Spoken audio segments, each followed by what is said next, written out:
Okay, chapter 16 dives into phylogeny and the diversity of life.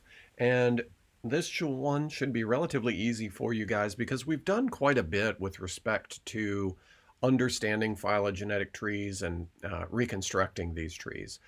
So this chapter digs into that quite a bit more and focuses on what phylogenies can tell us about the history of life and how they are used.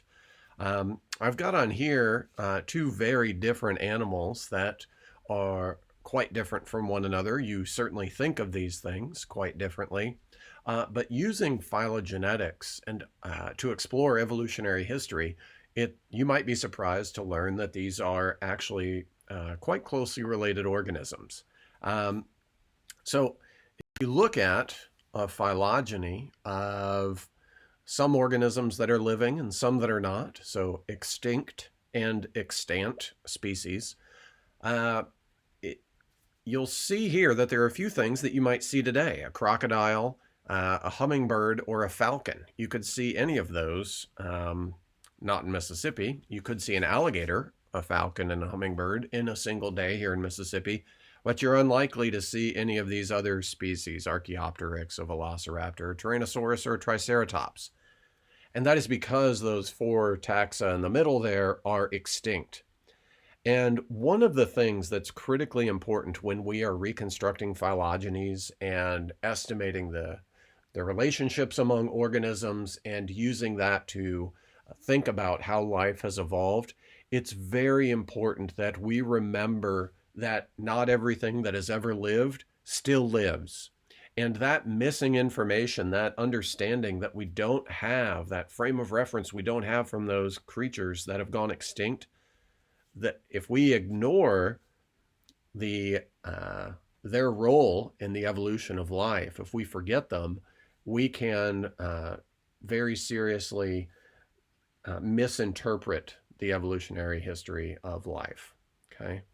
And this is true not only in phylogenetics, but also when we had our geography chapter to, remember I pointed out the potential folly of assuming that things are the way they have always been, that all the pieces of land on Earth are in the same position that they've always been, or, all the islands have always been islands, or every piece of land has been as big as it is today, right? So things change over time, geologically and biologically. And in biology, what we're dealing with primarily are the origin of new species and the extinction of species.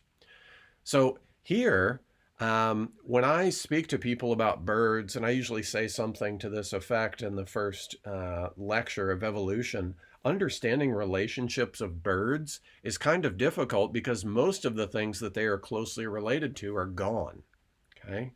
And so when I say that birds are dinosaurs, I'm not kidding. They are literally dinosaurs. If you think about all of these creatures in this slide, a crocodile is not a dinosaur, okay? But all these other things in this phylogeny are dinosaurs.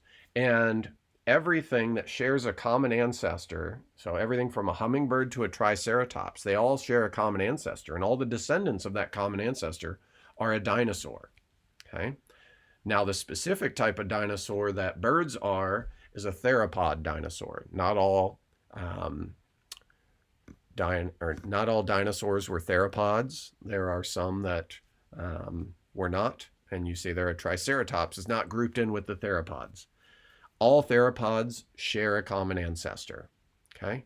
And there's a very simple distinction for dinosaur enthusiasts to differentiate between theropods and non-theropods, and it has everything to do with their hips. And you can look at how these theropods stand and walk and compare it to the triceratops, and you can imagine that they have very different hip bones. Okay, so first thing I wanted to do was touch on that because remembering what's not here anymore can be critical in inferring relationships. Now, how do we assess the characteristics of organisms? Well, with fossil species, really all we have are pieces of information like what you see here in this slide, okay? A fossil species, in this case, this is an early dinosaur that was feathered. So there are remnants of feathers that you can kind of see here in this fossil, but they're much more apparent using sophisticated imagery technology. But in any case, characteristics of this organism can be inferred from this fossil, right? We could understand sort of the structure of the skull bones, the structure of the arms and hind limbs, and the hands, the carpals, metacarpals, all of these things. I mean, if you look at the front limb of this dinosaur, you can see probably there the humerus. That's very much like your humerus or your upper arm. And then the lower portion of the arm consists of two bones, much like the flat part of a chicken wing, or your forearm with a radius and an ulna. The very same bones, the homologous bones that you possess in your arm. You can also see a scapula there, right? Like your shoulder blade, right at the base of what would be, I guess, the right arm or the bottom front limb of this dinosaur. Okay, so examining these characteristics from fossils is how we are able to make comparisons of these species to living species and use those comparisons to infer relationships. With living species, of course, it's much easier. We can compare phenotypic, morphological characteristics, so their size, their color, their bone shape, bone structure, but we can also compare genetic material. Okay, we can compare the genomes of existing species as we are now capable of sequencing the DNA in those genomes. We cannot get DNA out of fossils like this. Okay, now we will talk at some point this semester, I guess it'll have to be next week, about DNA that has been sequenced from extinct species like Neanderthals or woolly mammoths.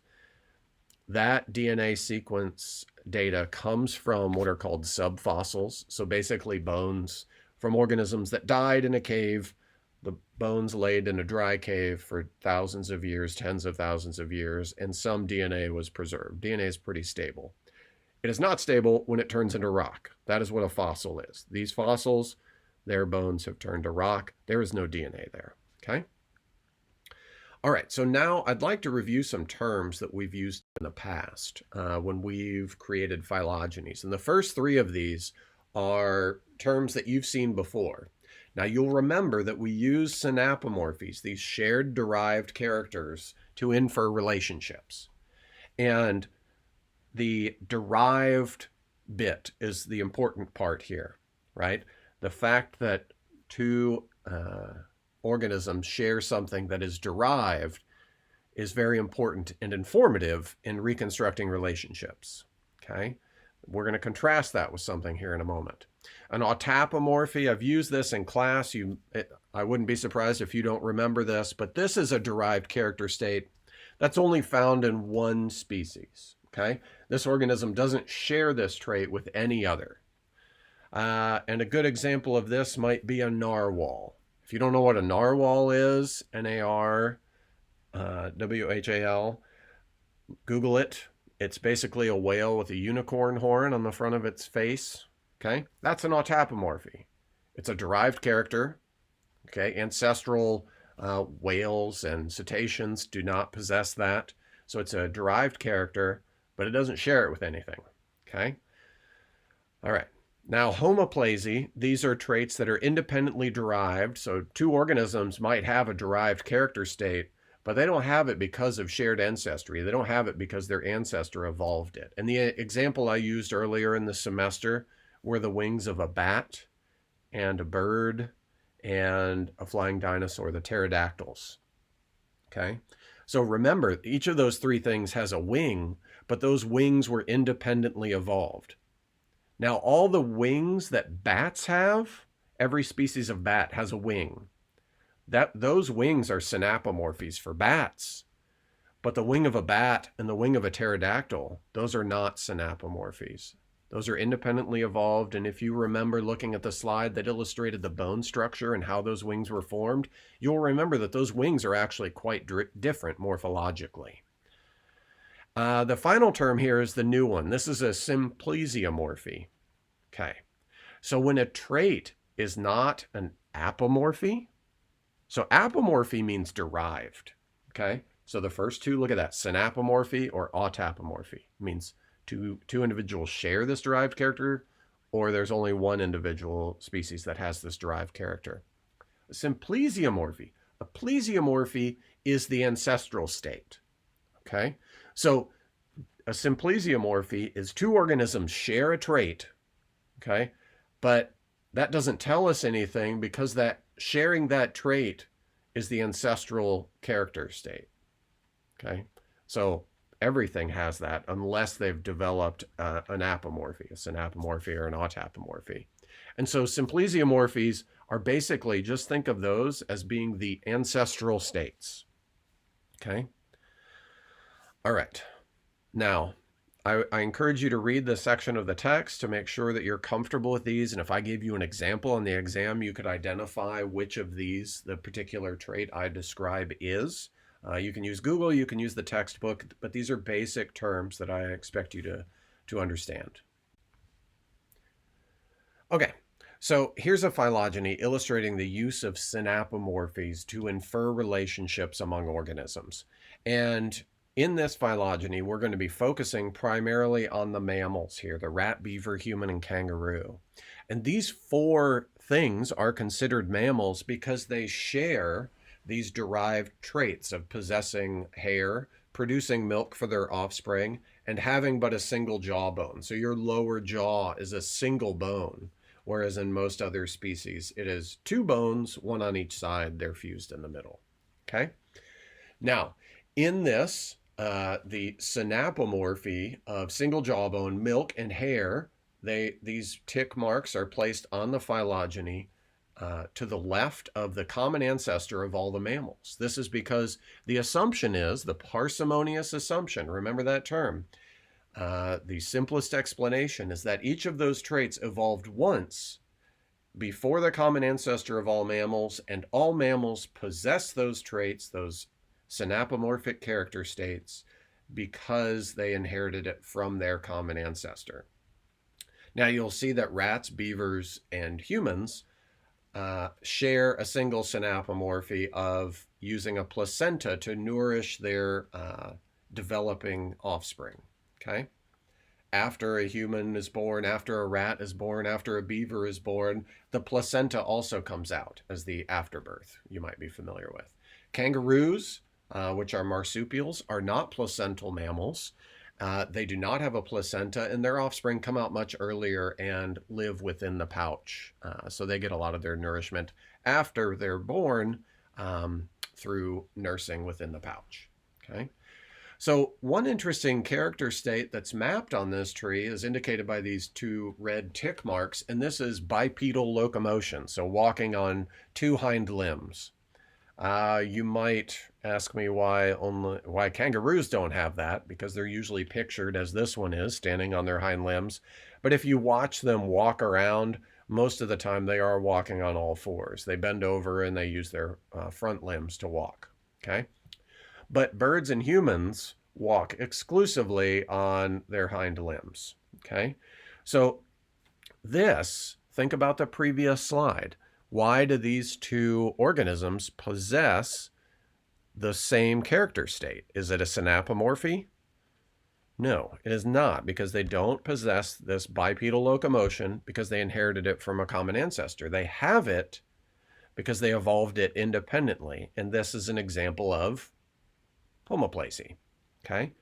Now, if we were instead to say, no, this is a synapomorphy, and I'm going to rearrange the phylogenetic tree so that this synapomorphy is reflected in the phylogeny, you might end up with a phylogeny that looks like this one, where birds and humans are each other's closest relative. They are sister taxa in this phylogeny. And they are united because of this single synapomorphy. So you'll notice now that this red line representing bipedal locomotion occurs on the phylogeny only once instead of twice. But what that also means is, how do we get from these four black bars that are in the common ancestor of rat, beaver, human, and bird now? So the presence of a single jawbone, the production of milk, the presence of hair, and the presence of a placenta. Birds don't have any of those things. So how do we reconcile their absence in a bird if the phylogeny that is being shown here is correct? Well, we must necessarily assume that birds lost these things. And these are the 4 blue bars. Birds lost the placenta. They lost this having a single jawbone. They lost the production of milk, and they lost hair. The difference between this tree and the previous tree is that even though the previous tree had bipedal locomotion evolving twice, so that's not very parsimonious, right? Something happened twice.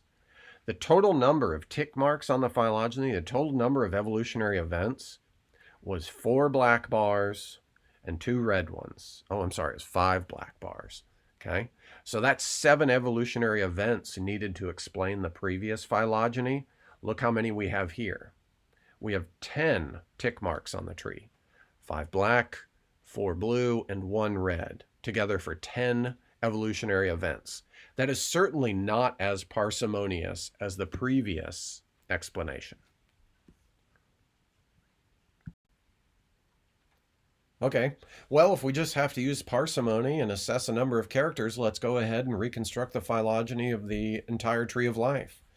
It turns out estimating and determining what is the correct phylogeny is quite difficult because there are so many options, okay? There are so many possible bifurcating, and by that I mean splitting trees that have all these branches. There's so many possible trees. As the number of species that you're thinking about increases, the number of possible trees reflecting the relationships among them goes up unbelievably fast. Okay, so just think about these examples, some of which were described in the text. The number of possible trees for 10 different species, just 10, is over 34 million possible relationships. Below, you can see some of the possible relationships for just 4 species. There's so many different ways in which 4 species can be related to one another. For 20 taxa, for 20 species, the number of possible trees is more than the number of seconds that the universe has existed. For 52 species, the number of possible trees is it's greater than the number of protons in the universe. It's just a mind-bogglingly large number of potential trees. And so when biologists are inferring the relationships among large groups of organisms, how the hell do they do this? Do they sit down with pencil and paper and a list of characters and start drawing possible trees and working their way through all of them? Well, I'm part of a research project that was just published in which we presented what is going to be the phylogenetic tree for all amphibian groups. Okay, so basically we have assessed an enormous amount of genomic data from 286 species using 220 different genes that we sequenced for each one of them. And so in comparing all of these genes across all of these species, can you imagine how many possible trees there are for 286 species? And for so many different genes that we're using, and we'll talk about how you use DNA to infer relationships again here shortly.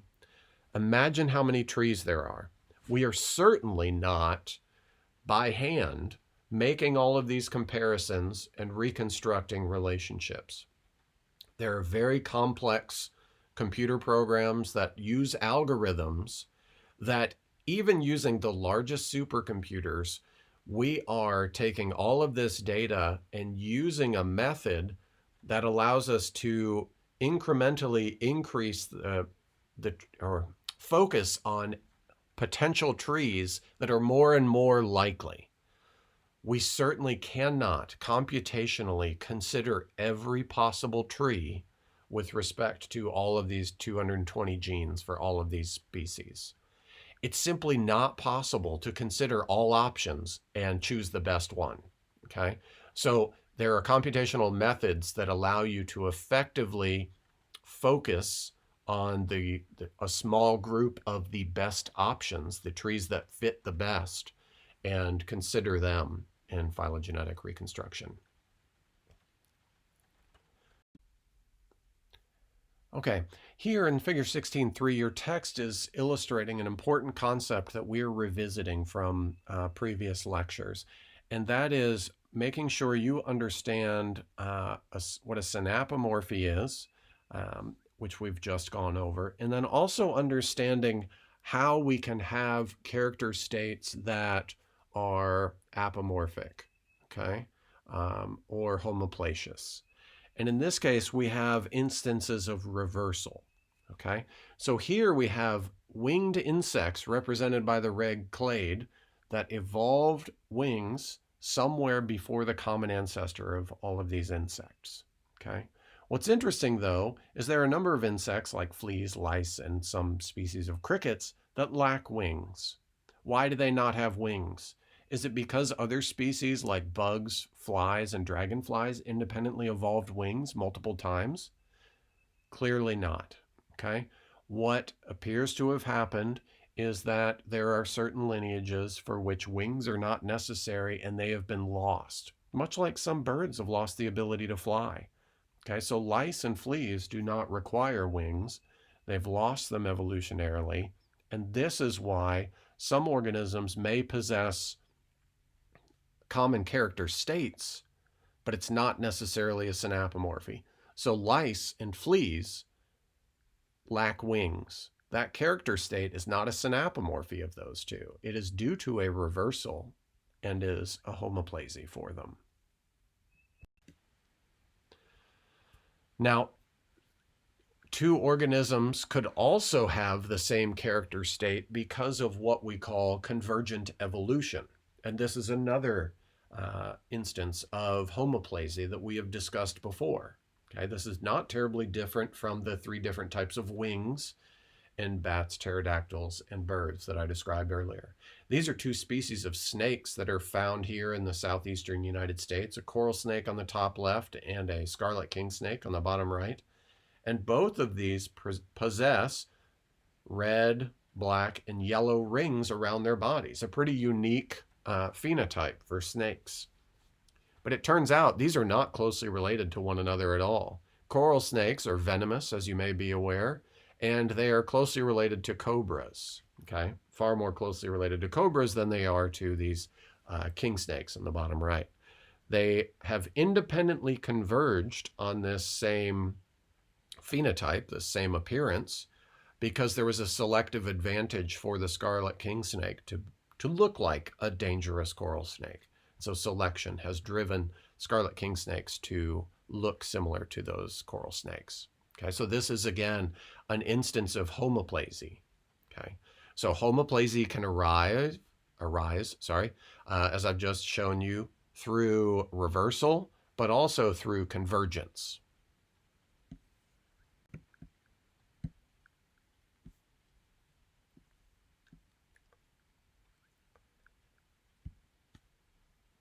Now, as we'll get to in a second, and I've mentioned before, phylogenies are most commonly reconstructed these days using DNA sequence data, comparing homologous regions of the genome of one species to another.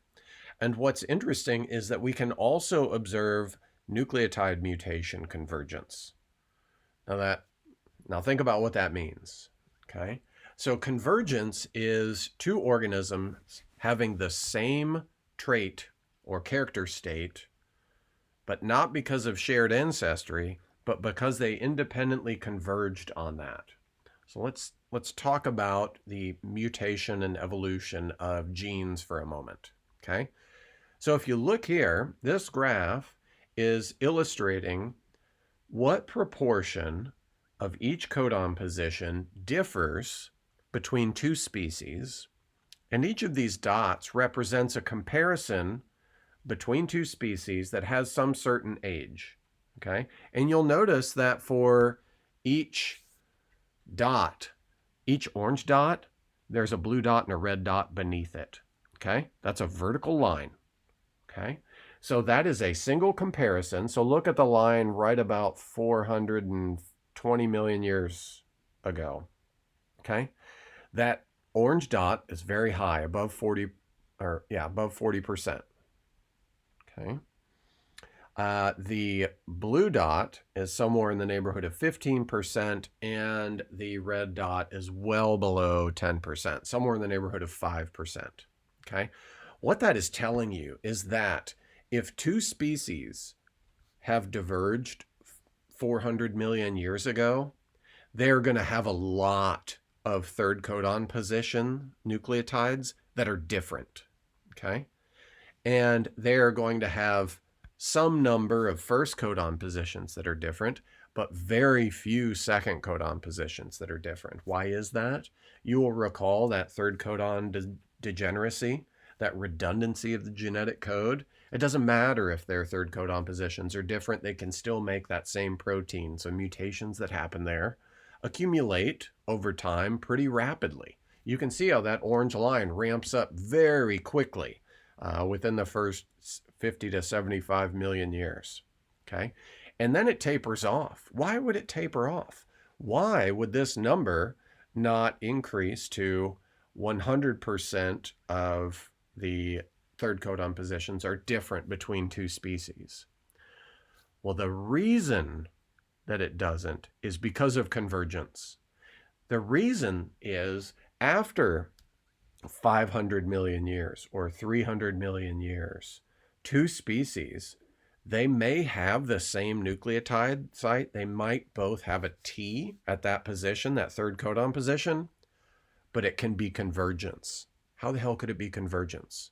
What I'm saying is that if it's been that long, if it's been 400 million years, think about what mutations to that site would do. They might change that T to an A, but then given enough time, that A could mutate again. And what can it change to? Well, that A can change to a G or a C, or it can change to a T, right? And what happens quite frequently is, over time, these mutations, they will converge back on the same nucleotide at that position. So two species that are separated by 400 million years may have the same nucleotide at that site, but it's not because of shared ancestry. It's because that site. So think about it this way. Look at these, this DNA sequence alignment of 6 species. You can see there are 4 codons, and each codon has codon position 1, 2, and 3. Okay. And if you look at codon position 2, there's been no mutations. Everybody has the same amino acids. See that down at the bottom? There's a 1-letter code for the amino acids. If you look at codon 3, there has been a mutation where species D has a G at codon position 3 in codon 3. But it doesn't matter. It doesn't affect the amino acid. Everybody has the same amino acid. Okay. And in codon 4, there's been a mutation to codon position 1 and 3, but it still doesn't matter because sometimes changing codon position 1 does not affect the nucleotide site. So you can rapidly accumulate lots of third codon position differences. That's why that orange line ramps up so quickly. You can accumulate a fair number of first codon position differences because those can also be synonymous. Second codon position changes are never synonymous. And as you can see in codon 1, that second position changes the amino acid. Okay? And so think about the fact that there are limited options with respect to what these nucleotides might mutate to. Okay? In codon 3, for species D, they have that G. If species D is separated from the others for another 200 million years, that G could be the site of a mutation again. And there are only 3 other things it could be after being a G. It can be a T, it can be a C, but it could also go back to being an A.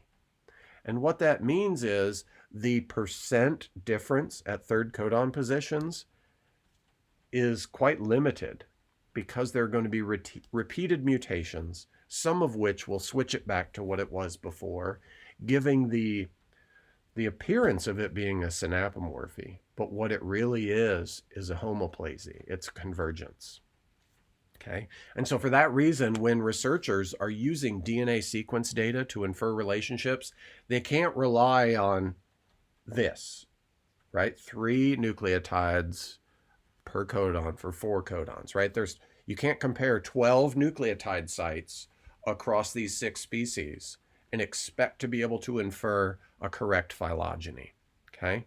And that's why in the amphibian phylogenetics paper I described to you that I've been working on for a couple of years now that we've just gotten published, we had hundreds of species, but we also had to look at genetic sequence data from hundreds of genes, okay? Because there's a lot of misinformation in there. And what we have to do is sift through all these potentially convergent sites and pull out these slower mutating second codon positions and other things that are definitely not homoplacious and go for this consensus answer that the data give us with respect to the relationships of these organisms.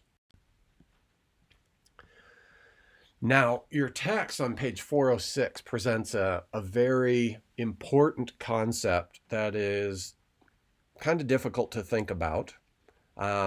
And I've pulled some images from the internet that differ from the figure in your text with the hope that in considering the 2 figures in your text and this figure here, you will get an idea of what incomplete lineage sorting is and how it can also contribute to difficulty in reconstructing accurate phylogenetic relationships of organisms. So here's the situation, okay? The top left shows us the species tree, how these 4 species are related, A, B, C, and D. A and B are sister to one another. They are a monophyletic group. They share a common ancestor. A, B, and C, also a monophyletic group. They share a single common ancestor. And then A, B, C, and D, also a monophyletic group. They share a common ancestor. Okay, right? Remember C and D in that top left figure, that's not a monophyletic group. They share a common ancestor, but C and D, that does not represent all descendants of that ancestor. So a monophyletic group has to be all the descendants of a common ancestor. Okay? All right. So if we observe a pattern of relationship in the organisms, that these 4 species, A, B, C, and D, like you see in A here, okay? So what we might have had is some hybridization. You remember what hybridization is. It's 2 different species breeding with one another and exchanging alleles, leading to introgression, okay? So if there's some hybridization, when we look at the relationships based on genetic similarities, we might come up with a phylogeny that looks like this, with C and B being each other's closest relative, okay, and then CBA being a monophyletic group, and then CBAD being a monophyletic group. Look at how that could happen with this in figure D beneath it, okay? So the underlying process that happens during hybridization in this example is, remember, A and B are each other's closest relative. And so B is this green one in the middle on the left, and A is the blue one in the middle on the left, okay? And so look at those 2, blue and green, are each other's closest relative. They share a most recent common ancestor. That's B and A, okay? So that is the same as the black tree on the top left, A and B being each other's closest relative. And then you go from their common ancestor back to the common ancestor with C, okay? This in D, figure D, this gray tree shows that same pattern. I realize it's flipped a bit, but it's showing that same pattern. But what has happened in tree D, the underlying process of hybridization is this reticulation event. Some individual from that red lineage hybridized with an individual from B, okay? And what it did was it took some C alleles and put them into species B. And so now, because we are looking at that gene that is derived from some C alleles, from some hybrids, the species B to us looks genetically more similar to that red lineage of C, despite the fact it truly is most closely related to A. right? Biologically, overall, okay? But we are being misinformed by the single gene that we are looking at that is the result of introgression from C, that red line, into B. So that B line goes from being orange into green, okay? And so when that happens, we get a phylogeny like A because B is genetically more similar to C than it is to A, and we are misinformed with respect to the relationships of species A, B, and C to one another. That is how hybridization could result in the incorrect inference of phylogenetic relationships. That is a very different process than incomplete lineage sorting. Now, if you look at figure B here of incomplete lineage sorting, the thing is, it's the exact same tree that you see in A. Now the depths of the trees are slightly different. Don't worry about that. That doesn't matter, okay? So these are two identical trees, let's say, with respect to their branching pattern, that are showing the wrong relationship of A, B, and C. It's not the correct species tree relationship. Now we understand why hybridization resulted in figure A. Incomplete lineage sorting can result in figure B through the process illustrated below in E. Okay? Now what happens in E is that the ancestral species has some polymorphism, ancestral polymorphism. There's variation within that ancestral lineage that went on to become A, B, and C. And when that lineage, that is B and A, broke off, okay, it possessed both alleles that we now find respectively in A and B. But the allele that we find in B, reflected by that green line, branched off after the allele that we find in A. Okay, so you see that blue line broke off first, and the green line broke off later. Because that green line broke off from the red one later in evolutionary time, it was still the common ancestor of A, B, and C. At that point of A, B, and C, we had three different alleles. We had red, green, and blue. Okay? And today, C only has red, B only has green, and A only has blue. Okay? But that green-red split happened later in time than the blue-red split. And so for that reason, B, that allele is genetically more similar to the C allele. Okay? But it is not because B is more closely related to C. It's just because the alleles that they possess share a more recent common ancestor, not the species themselves. Okay? So there are two different types of common ancestor illustrated in this tree. There's the where two colored lines meet. That's the allele tree, the allele common ancestors. And then there are the species common ancestors where the gray lines meet. Okay? And so the gray line that represents B and A meets most recently. Okay? But in that common ancestor were two different alleles.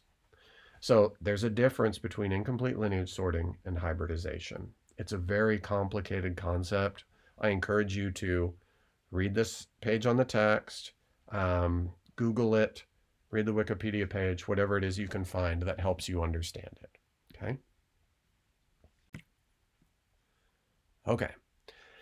Now, another issue we face that is far less complicated to understand when we are reconstructing phylogenies is the issue of short branch lengths. Okay? And here we've got a phylogeny of mammals, and you would think that this is a group that has been studied extensively, and you would be right. There's been a lot of effort directed at understanding the relationships of mammals with one another. What's surprising is that some of these relationships are still not 100% certain. Okay, and these are reflected by the nodes covered by the red dots. What you'll notice about the branches in those areas is that they are incredibly short. Okay. You see lots of really long branch lengths, right? Those represent lots of time and lots of evolution and lots of mutations. Okay. So look at the very bottom of the tree. Look at the line between the elephant and the hyrax. Feel free to Google a hyrax. It looks kind of like a guinea pig, but they're very close relatives of elephants, the closest relative of elephants, surprisingly. But look how far back they go. Okay? It's more than 60 million years back to their common ancestor. Since that time, all the mutations that have accumulated, those aren't synapomorphies. What are they? What do we call mutations that are unique to hyrax or unique to elephants? Those are autapomorphies. The mutations to the left of that common ancestor are synapomorphies of hyrax and elephant. But look at these nodes and the red dots. Look how short those branches are that go from one to the next node, one node to the next. They're incredibly short. What that represents, look at the time scale at the bottom. It's a very short amount of time that those things speciated. A very short amount of time for mutations to accumulate, meaning there are very few mutations that represent synapomorphies of those clades. And since there are so few synapomorphies, it makes it difficult to infer those relationships with confidence. Okay? So, in times of rapid speciation, stuff happens fast. There's lots of splits very quickly. Mutations don't happen that fast, so there aren't that many mutations to support this pattern over that pattern. And therefore, you end up with these nodes that are difficult to resolve within the tree of life. Now, this is probably the most cartoonish figure I've seen in your text, but it's an important one to think about and understand because it deals with a concept that we've touched upon, right? The movement of genes and alleles from one organism to another. And we've spoken about how this process of introgression can happen through either hybridization, so say a lion mating with a tiger, or horizontal gene transfer, where a gene makes it from one organism to another, not necessarily through breeding, but maybe it's carried by a virus. Sometimes bacteria exchange genes without really mating with one another. They can just kind of swap things. I spoke to you about the importance of that with respect to antibiotic resistance recently. You can see here in the tree of life, we're over on the eukaryotic side in the blue part of the tree, but you can see within the tree of life, there have been lots of examples of genetic introgression. And boy, do these complicate the reconstruction of the tree of life, as you might well expect.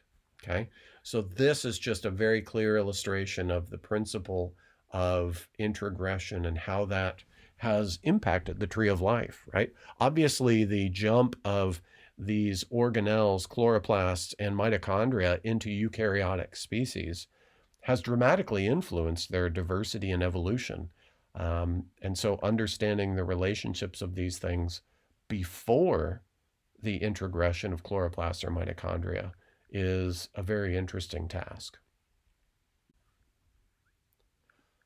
All right, so how do we use DNA sequence data to reconstruct phylogenies? You've seen how we use morphological characters and we've mapped synapomorphies on phylogenies and mapped them on a way that is most parsimonious, that requires the fewest mutational steps, okay? With DNA sequence data, we do the exact same thing. We look for shared derived character states. And by character state, I mean they have the same nucleotide, either a G or a T, at that particular position. And that nucleotide, let's say it's a T, is a synapomorphy. It's a derived character not possessed by the common ancestor. Okay? And so we do this for many, many nucleotides over many, many genes. As you saw in the example of the work that I've done recently, we sequenced hundreds of genes from these amphibians. Okay? So here on the right, there are just 3 possible trees or the three possible trees illustrating the relationships between species 1, 2, and 3. There are two outgroups. Those are simply there to provide some indication of what the ancestral character states were for, in this case, a single codon.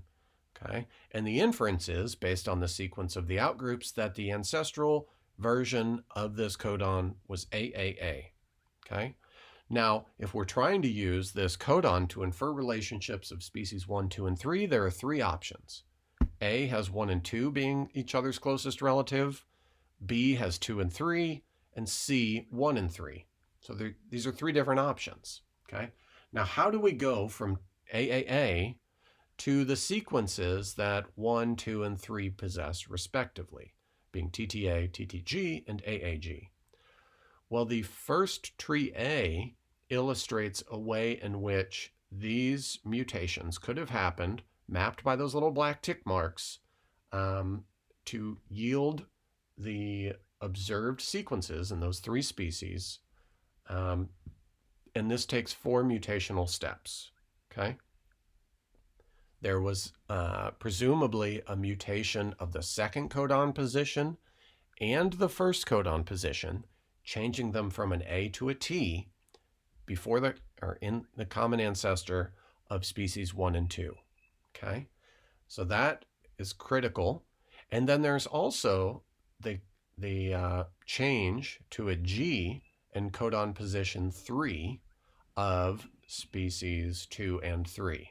Okay, and so this is the most parsimonious way that we could infer the relationships of these three species, given the two alternatives below in tree B and tree C, and this sequence that we infer for the common ancestor based on the outgroups and the observed sequences in 1, 2, and 3, they would require respectively 5 or 6 mutations to take place in order to get the observed sequences in those three species in those patterns of relationship. So tree A is the most parsimonious because it requires the fewest mutational steps. Now, might this be true? Might this be incorrect? Okay, I've just gone through examples of incomplete lineage sorting and hybridization and how those could adversely affect the correspondence of this tree based on this one gene and the real relationships of the three species. Okay, so what scientists do is they don't rely on a single gene. They will examine 5, 10, 100, 200 genes and look at the overall pattern among all of them to infer the most parsimonious or the best tree to fit the data.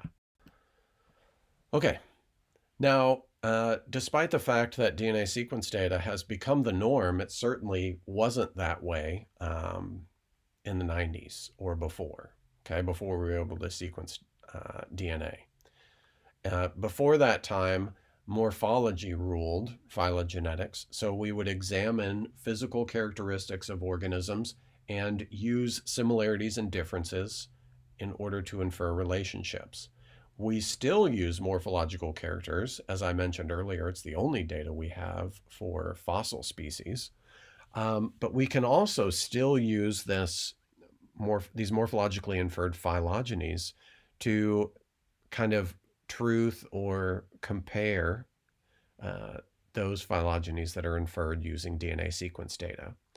And for the most part, these are congruent, though there are some exceptions. You know, the placement of turtles has been very problematic, as morphological and molecular data do give contrasting results. And this has been argued about extensively in the literature. But just understand that morphological data can provide some really interesting insight into evolutionary history. And as I said, these traits are critical for inferring the relationships of extinct species. One of the interesting aspects of the relationships of birds and their classification as dinosaurs, theropod dinosaurs, is it's based necessarily upon some of these critical morphological characteristics. So birds being theropod dinosaurs, but birds and other theropod dinosaurs. They have some very unique synapomorphies that aren't found in other species. They're missing the fifth toe. Their first toe is rotated backwards. Um, you can see that on the spur of a rooster or a turkey or even one of my peacocks. They have a greatly reduced fibula. So when you eat well, no, we won't worry about the morphology of the fibula of a chicken. They have air sacs in their vertebrae. Their long bones are hollow. Their clavicles, so your collarbones, they have a fused one. Creates the wishbone that you might pull apart on Thanksgiving. These are traits that are common to all theropods. So the inference of relationships and character states develops as our understanding of the fossil record develops. So, for example, in the last few decades, the last 20 years, there have been some incredible discoveries of new dinosaurs, primarily from fossil beds in Mongolia, in which we have developed a much greater understanding of this transition from dinosaurs with hair-like feathery structures like our Archaeopteryx on the left, which has been known for decades, to these newer species, Microraptor and Enchirornis, that have only been discovered very recently and provide sort of the insight into the gradual transition from terrestrial dinosaurs to flying dinosaurs that we have today. Okay. Really interesting history of discovery of recent bird-like dinosaurs. So, timing. The text goes into how we can use phylogenies, and there are some really interesting ways in which phylogenies are employed in the study of biodiversity. And one of the important uses of phylogenies is understanding the timeline of evolutionary history. And you'll remember some of those phylogenies I've shown you, like the mammals earlier. Understanding that mammals have been around for more than 60 million years is critically important. It's a very important bit of information, given that dinosaurs were the dominant form of terrestrial life until about 65 million years ago. And after they died out, mammals went crazy. But using a time-calibrated phylogeny, we now understand that most mammal groups were around. There just weren't many different species because the dinosaurs were ruling the world. In this amphibian phylogeny that I showed you on the left earlier that I've been working on, this shows you the relationships of these different lineages and the three major groups of amphibians. The top red group being caecilians. They're kind of legless. These live only in the tropics, so you've likely never seen one. The blue group there, the salamanders, which you hopefully have seen. And then frogs, which you're more familiar with, I'm certain, the green clade here. If you look at that phylogeny, all you're seeing are the relationships on the left. But on the right, we've also used that phylogeny and an understanding of, and a very complicated analytical method that helps us infer and use the amount of DNA sequence variation resulting from mutation that has happened between different lineages that we're comparing to help us understand how long ago those splits happened. Okay, so basically, if I look at this tree on the right with that time scale on the bottom, you can see the three main clades. So down at the very bottom are Anura, those are frogs, and the blue clade are salamanders, Caudata, and then the red clade above those, Gymnophiona, are caecilians. So the common ancestor of Anurans, frogs, and Caudata, salamanders, where blue and green meet, is just older than 250 million years ago. Okay, this is an important timeline for understanding the evolution of amphibians. Okay, and how do we make these inferences? Well, your text digs into this in a lot more detail than I'm going to have you dig into, but it all hinges on the principle of comparisons of rates of evolution and the amount of evolution that has happened. Okay? So if we look at a phylogeny, a very simple phylogeny of 3 species like this, and compare the number of differences between species 1 and 3 with the number of differences between species 2 and 3, okay? I want you to think about what's happened here and what comparison is going on, okay? So species 1 and 2, if this is how they are related, they share a common ancestor, okay? And if you go back from that common ancestor down to the common ancestor with 3, okay? How long has each species 1 and species 2 been isolated? How long ago did they split from species 3? Species 1 and species 2 have been separated from species 3's common ancestor for the same amount of time. But what if we compare 1 to 3 and follow that blue line, A, that number 15? If there are 15 differences between 1 and 3, 15 nucleotide differences, and then we compare species 2 and 3, blue line B, there are only 5 differences. That's unusual. That's surprising to us. But what do we know, given the phylogeny of 1 being most closely related to 2? If tracing that blue line B from 2 to 3, there are only 5 differences. And then tracing that blue line A, there are 15. Where is the difference? That difference is 10. There are 10 more on line A than there are on line B. Where are all of those 10?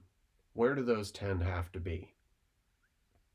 They have to be in the part of the phylogeny where line A and line B don't overlap, okay? Because if they were anywhere in the portion of the tree where A and B overlap, the numbers are the same, okay? They're the same for species 2 as they are for species 1, up to the point where 1 and 2 split.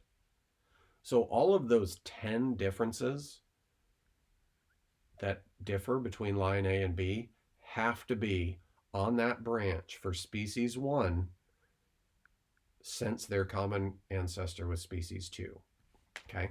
So it's making comparisons like this that help us understand how long ago these splits happened and help us understand whether there's been a great deal of selection on species 1, as I might infer in this example, okay? But we use these averages across the trees and relative comparisons of the amount of evolution that has happened in order to make inferences like the one here, okay?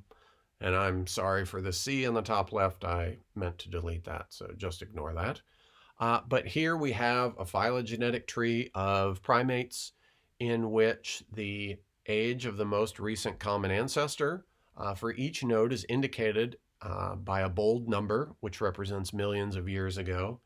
And the parenthetical numbers next to that are the range of the best estimate based on published data. Okay, so if you look in the middle, a baboon and a macaque share a most recent common ancestor somewhere around 6.6 million years ago, with the range of confidence being somewhere between 6 and 8 million years ago. Now, how long ago do a baboon and a lemur share a most recent common ancestor? Well, if we trace the phylogeny back to the most recent common ancestor of a baboon and a lemur, that common ancestor is 77.5 million years ago, with the best estimate of roughly 67 to 97 million years ago. Okay? So here is an illustration of how a phylogeny can be time calibrated and tell us information about the origin of species. Okay? Now, phylogenetic methods have also been applied to other bits of data, as in this phylogeny illustrating the relationships of languages, the inferred relationships of languages in the Pacific. So within the Pacific Ocean, the islands of the Pacific are inhabited by a number of indigenous people groups that all trace their origins back to colonists from Taiwan. So colonists tens of thousands of years ago went out from Taiwan and started colonizing the islands of the Pacific. And as they did, language evolved, and there are literally hundreds of languages on the islands of the Pacific. And if you compare the components of the languages, whether it be accents or uses of certain letters or words or pronunciations, and this is something you're familiar with in the US with regional dialects, scientists were able to use the same principle of parsimony to infer relationships. And so that's what the phylogeny is based upon here. All of these different regions. So you can see there's a Polynesian clade to the far right, a Micronesian clade just to the left of that. There's a Central Malayo-Polynesian clade. There's a Philippine clade. Okay. And then on this tree, on this phylogeny, was mapped the form of government that each of these groups uses. Okay.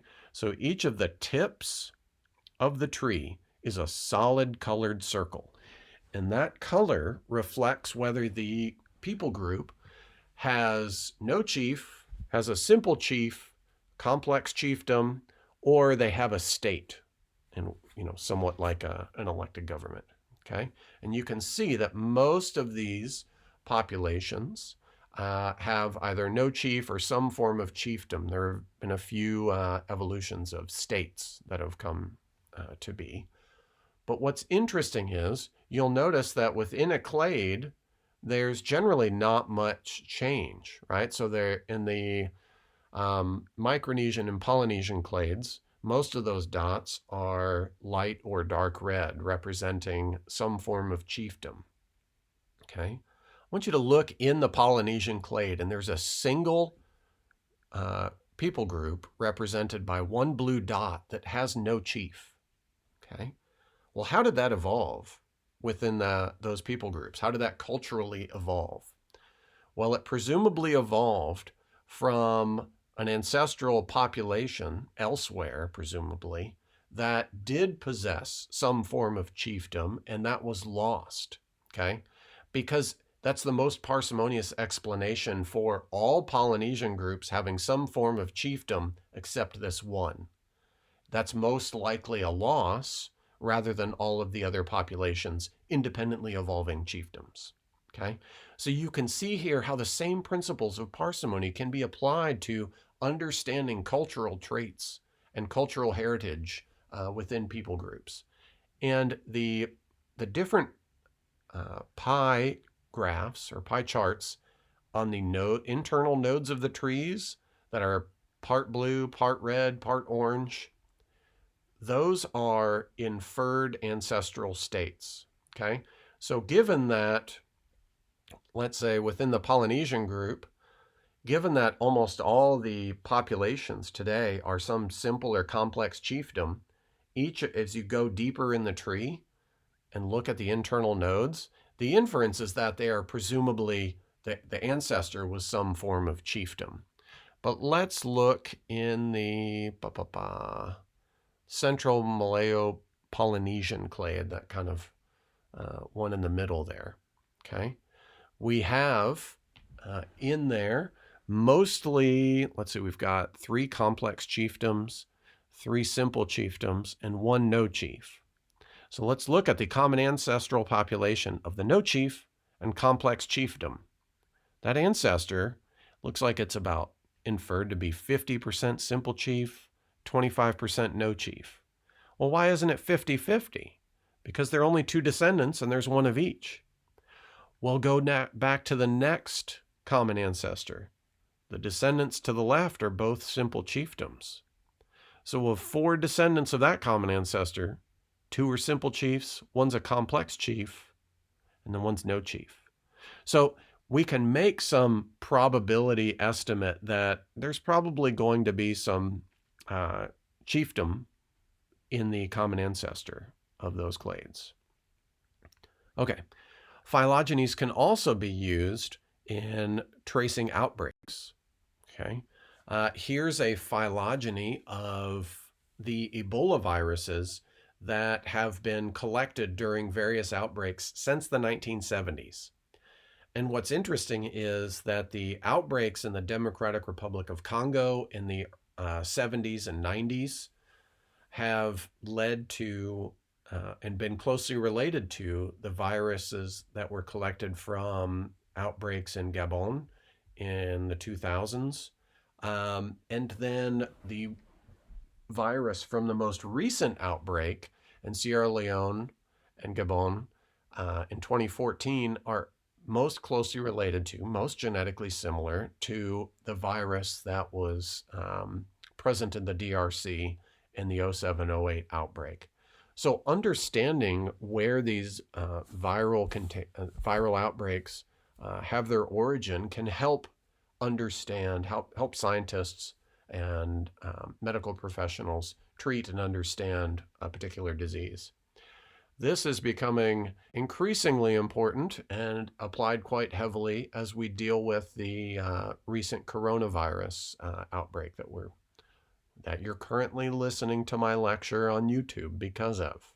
Okay, I mentioned this earlier in the semester. I think I even showed you this website, which we'll get to at the end of the lecture again, earlier in the semester, where you can see the phylogeny of all the coronaviruses that have been sequenced. There's a lot more that have been sequenced now than there were then. And if you look at the geography of each of these individual viruses that were collected, right? So they swab somebody's mouth, test positive, sequence the DNA of that virus. Where was that person from? Okay. And throw that virus genome in the phylogeny and see where it falls out. Okay. So there's some really interesting patterns here. It's getting tough to see it because there are so many sequenced viruses, but you can see the Americas are in red here. And you can see that there's red all over this tree, okay? Illustrating that the Americas, in the United States in particular, have been infected multiple times from multiple sources. Here's an interesting example. You can, on that website, nextstrain.org, you can look at different nations and continents. And so here, looking at the geographic origin of African infections. So if we just look at color code viruses that have been sequenced from Africa, look at all these colored dots in this phylogeny. All the other places, Asia, Europe, the Americas, are grayed out, okay? So the colored nodes are countries in Africa. It's clearly many, many different independent infections of people in Africa from other sources: Asia, Europe, Oceania, North America, South America, etc. Okay, so one last aspect that we heavily employ phylogenetics for is for classification. Now, classification is a field, a biological field, in which we are simply determining the organization, the hierarchical organization of life, and assigning it a name, okay? And this is used for scientific communication and is incredibly important for understanding the diversity of life. And so here you can see a phylogeny of squamate reptiles in which you can see that there are lizards and snakes, okay? Now what's interesting is lizards are not a monophyletic group. So if I say lizards, that doesn't necessarily represent a monophyletic group. Now, all snakes are a monophyletic group because they share a single common ancestor. All lizards do not represent a common ancestor in all of its descendants, okay? So this has changed the way in which we use taxonomic classification for squamate reptiles. Okay, there are iguanids and there are gecko-nids, geckos, but there's no biological phylogenetic monophyletic group that represents all lizards, which is interesting. And so, in light of recent discoveries with respect to phylogenetic relationships that have become more and more clear as we have access to more and more genetic data, we have been revising our classification of life. Now, some interesting things that you'll see down here, that there are groups there are names that you've probably never heard before down at the bottom, like Colubridae, Elapidae, Viperidae, Crotalus, Boidae. These are groups that represent higher taxonomic orders, and you've probably learned these at some point in your study of biology, right? You've learned phylum, class, order, genus, species. We talk a lot about species, but we don't talk about any of those other things like phylums and classes and orders, okay? Or phyla, sorry. So here you can see Viperidae represent all the vipers, right? You might think of those as things that are venomous and they have fangs that poke up when they open their mouth, okay? They extend them and they bite you, or they bite their prey items, and they envenomate them, and that's how they eat or secure prey. Now, there are other venomous snakes like the elapids, and I told you before, coral snakes that we have here are most closely related to cobras, and they are therefore considered together to be elapids. All right? All right, and so you can see here that not all venomous snakes represent a monophyletic group. There are colubrids that are not considered venomous by most. Okay. So in light of recent phylogenetic results, we have had to revisit some of our classifications, as I mentioned.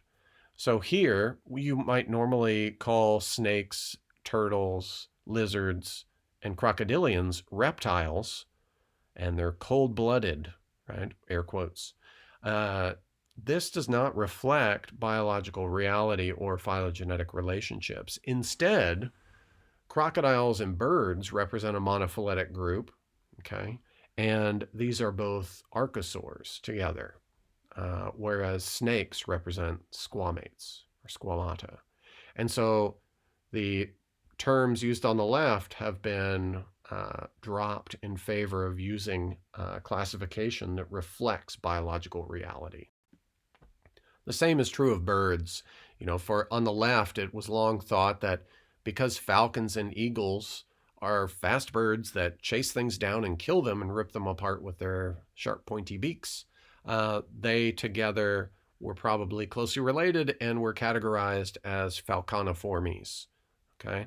A higher taxonomic group, whereas woodpeckers were picoformes, songbirds, passeriformes.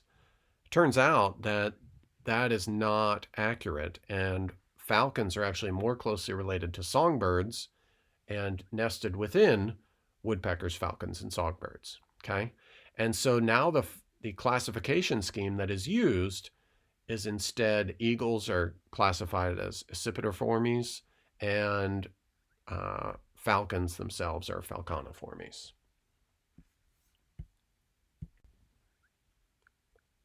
Okay, and rather than assign you an additional reading this week, what I'd like you to do is just play around on the NextStrain website. So if you just go to nextstrain.org, you'll find a menu where you can click, you know, different countries, or click on, you know, latest updates, etc. So just click through this and explore this website. I want you to click on the first option on the main page, the global status, and scroll down in that, because there's going to be a map view, a phylogenetic tree, and at the bottom of the page is basically the chromosome of the virus, let's call it a chromosome, the RNA sequence of the virus, and you can see where it has been mutated in these different strains, okay? Or where it has mutated, not been mutated. And then I put some links here for very specific pages you can go to see uh, where the source of the New York infection is, which is quite interesting, or what the phylogenetically inferred source of the New York infection is, and the multiple sources of infection for the California um, infected individuals. So there's some really interesting stuff there that I just want you to click through and be familiar with.